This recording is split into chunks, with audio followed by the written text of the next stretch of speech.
तो hello guys, कैसे हो सब लोग। Welcome back to another video. तो गाइस आज हम करने जा रहे हैं हॉरर रिएक्ट।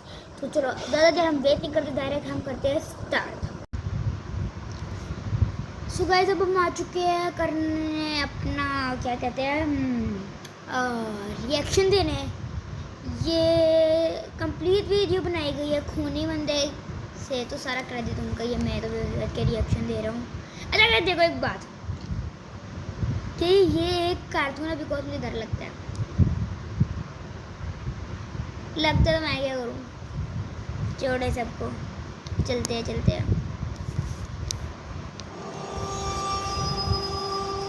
खूनी मांदे गाइस, मैं आपको हंसाने वाला खूनी मंडे के साथ साथ हमारी नई पेशकश खूनी मंडे चंडीगढ़ में ही रह रहा था।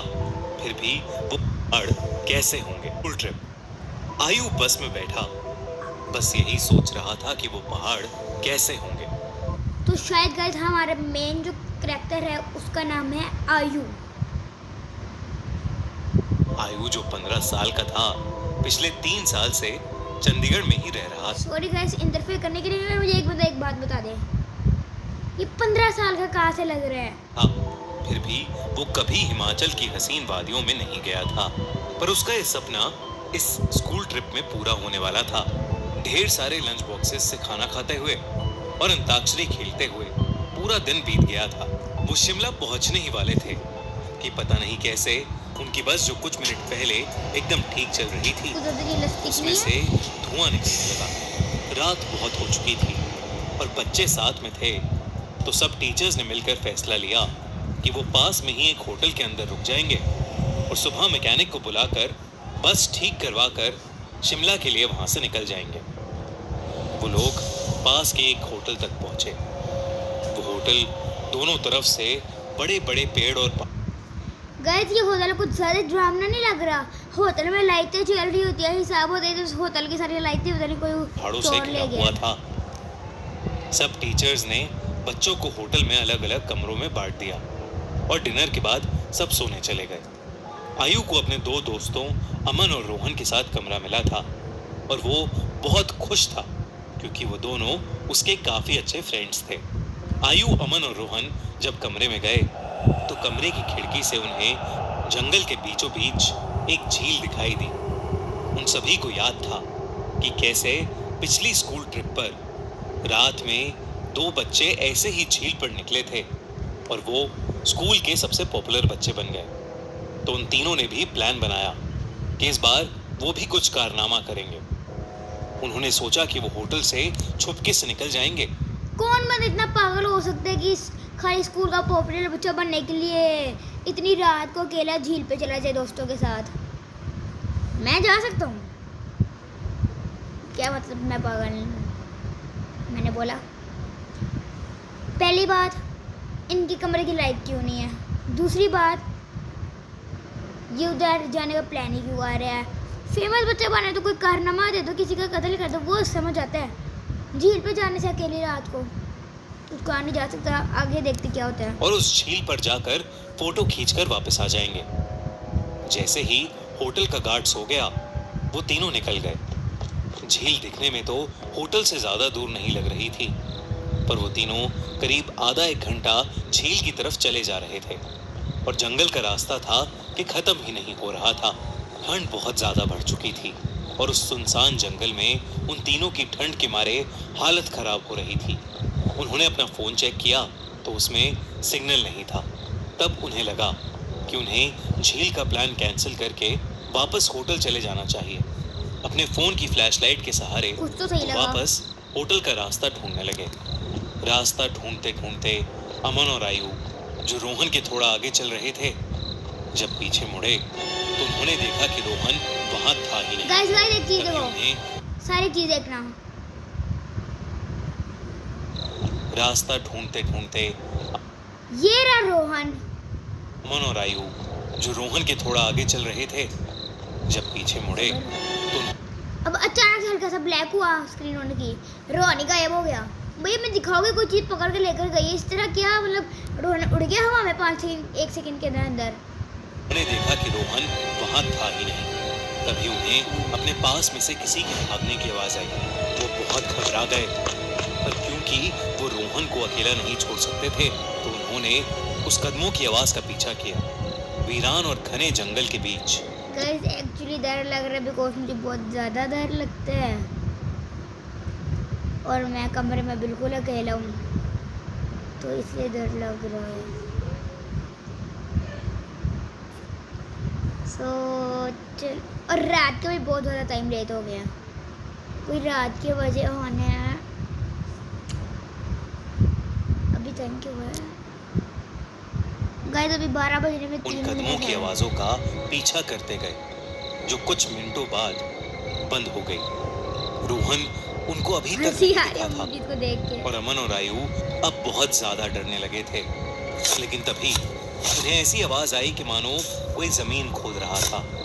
वो धीरे धीरे उस आवाज के पास गए और झाड़ियों के पीछे से उन्होंने देखा कि और कोई नहीं बल्कि रोहन ही जंगल में एक गड्ढा खोद रहा था। उन्होंने डर के मारे रोहन को पुकारा। रोहन उनकी तरफ मुड़ा और उन्हें गुस्से से भरी आंखों से देखने लगा। उसकी आंखें एकदम काली पड़ चुकी थी, जैसे किसी ने उसके अंदर से आंखें ही निकाल ली हों। अमन रोहन के पास गया और उसने रोहन के कंधे पर हाथ रख के उससे पूछा कि उसे क्या हुआ है। लेकिन रोहन के कंधे पर हाथ रखते ही रोहन अमन के ऊपर चिल्ला उठा और रोहन ने उसे एक बहुत तेज धक्का दिया। अमन काफी दूर जाकर गिरा। रोहन के अंदर कोई अजीब सी शक्ति आ चुकी थी। आयु भागा भागा अमन के पास गया। रोहन अब आयु की तरफ आगे बढ़ने लगा, पर जैसे ही वो आयु के पास आया, रोहन को अजीब से दौरे पड़ने लगे और वो बेहोश हो गया। आयु उसको होश में लाने की कोशिश करने लगा और जैसे ही रोहन होश में आया, उसने अमन की तरफ देखा और जोर जोर से चिल्लाते हुए कहने लगा, वो अमन के अंदर है। तभी आयु ने देखा तो अमन सर झुकाए नीचे बैठा था। उसने अचानक से अपना सर उठाया और उसकी आंखें भी बिल्कुल काली पड़ी थी। मुझे कब डर लग रहा है, देख तो रहा हूँ, देखो आयु और रोहन एक हाथी है सामने, कुछ दिख नहीं रहा। बस यही बात जो है। कुछ देर पहले तक चोटिल था, वो उठकर जंगल के अंदर भागने लगा। रोहन और आयु ने उसका पीछा किया और फोन की फ्लैशलाइट में देखा कि अमन एक खंडर की तरफ भाग रहा था। करीब जाकर उन्हें दिखा कि वो खंडर दरअसल में एक बहुत पुराना घर था, जिसे देखकर ऐसा लग रहा था कि वहां सालों से किसी इंसान ने कदम भी नहीं रखा था। दोनों बहुत ही डरे हुए थे और उनकी आगे जाने की हिम्मत नहीं हो रही थी।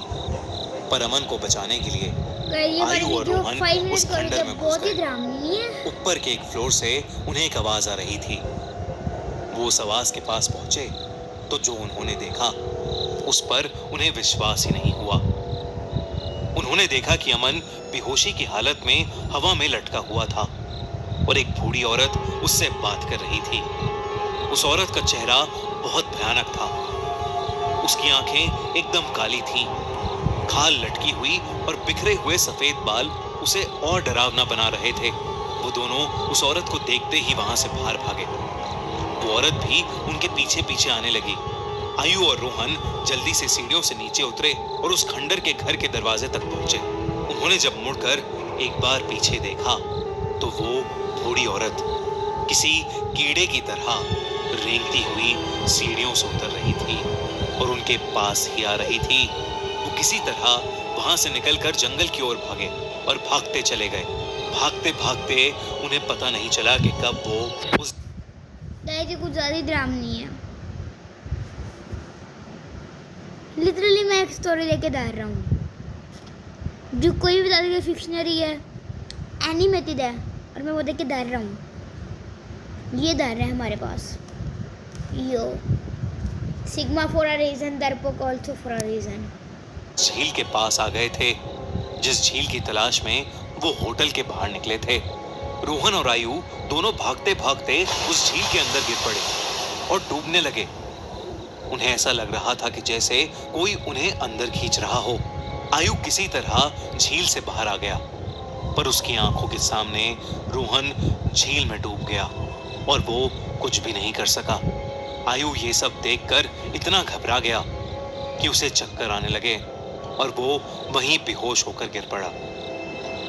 आयु की जब सुबह आंख खुली तो वो उसी होटल के कमरे में था। वो भागकर बाहर गया तो बाहर पुलिस की बहुत सी टीम्स थीं और जमीन पर सफेद चद्दर में लिपटी हुई रोहन और अमन की लाश पड़ी थी। पुलिस ने तो इसे मर्डर घोषित कर दिया था, पर आसपास के रहने वालों ने बताया कि कई साल पहले उस जंगल में एक बूढ़ी औरत रहती थी। वहां उसका एक घर था। सभी से अलग वो औरत चैन से रहती थी। इन तीनों दोस्तों को पता होती तो शायद आज आयु के साथ साथ रोहन और अमन भी जिंदा होते।